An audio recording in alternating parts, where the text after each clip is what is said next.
Hey YouTube, it's your girl Floyd Fan since 2000, giving you a review of Love and Hip Hop Atlanta, Season 2, Episode 9 or 10.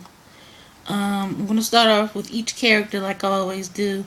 Starting with Mimi, she's doing a photo shoot for her t-shirt, Hey Made, and her and Nico are bickering because he's trying to give her advice on do this, do that, put your leg up, and she's getting irritated.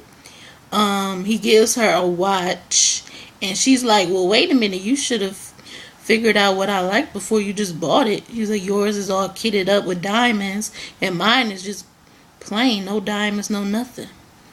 She goes and meets up with Stevie J, who notices her tattoo, and she's like, yeah, I had to change it because every time I looked at it, I didn't want to think about you. She was like, are you going to apologize for the way you hurt me? He's like, well, I'm sorry. She was like, is that all you have to say? Is that all you're going to say? He was like, I'm sorry for hurting you. And I think that's it for her character. At the end, they go to Nico's video release party, and Stevie J shows up. He shows up, gives her a BMW. He looks at her watch and goes, that is fake. He looks at Nico's like, you nothing but a wannabe Stevie J. You'll never be me. He doesn't say that, but that's what he's thinking. Next thing, they get into it. Arian is cracking up. I don't know why, but she's just laughing. And he buys her BMW. She goes out and is like, I should have this no strings attached. He goes, no strings attached. It's all yours. And her and Nico get into it. And Arian goes, well, Nico better be real cool because he's on thin ice. I'm thinking, he's gay. You should have been left him. Mimi should have left him a long time ago. Stevie J meets up with Jocelyn, and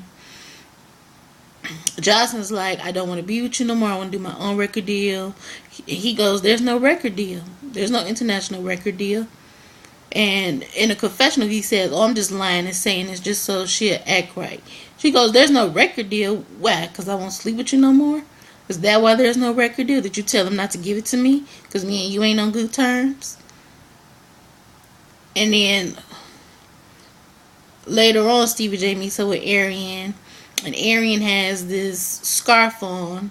And I'm wondering, I said, it don't look that bad. I'm just wondering why she had it on all in public. But she goes to talk to Stevie J. And Stevie J is like, is Mimi happy? Is she happy? Because that's all I care about. And she told me she was happy with Nico. And Arian goes, no, she not happy. She not happy. This guy ain't right for her. He goes, well, I just want her to be happy. I don't like when she not happy.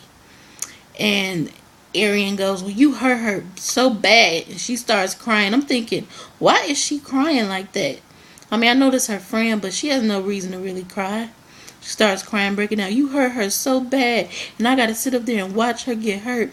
And I'm so sad for her, and I'm thinking, why are you crying? It's not that serious. Then Jocelyn meets up with, they don't show that much of Jocelyn. She meets up with K. Michelle. K. Michelle is like, well, I never really knew anything about Jocelyn, but what Mimi told me. She said, but I don't want to just go by that. So they meet up and they like, oh, okay, we have a line in common. We can hang out sometime. They both go into the studio. They both like, we got big booties. We got big chests. We can all hang out. I'm thinking both y'all have booty and butt implants. Or booty and a boob implants. But whatever. I guess they get along fine. And Jocelyn said, oh, thank you for me knowing me. Maybe we can hang out sometime. Then they show Rashida talking to her mom about what Kirk said to her about how she needs to abort her unborn child. And her mom is like, he's a coward. You don't need to be with him. Don't get a paternity test. You don't have nothing to prove. Then Kirk and the mother meet up. She's closing up her hair salon. He comes in and she confronts him about what she said or what he said about how he needs to abort the baby. She gets all in his face and cussing him out, saying, how dare you accuse your wife of messing around? Are you messing around? And he said, well, you act like our marriage has always been on good terms. Oh, I'll be right back.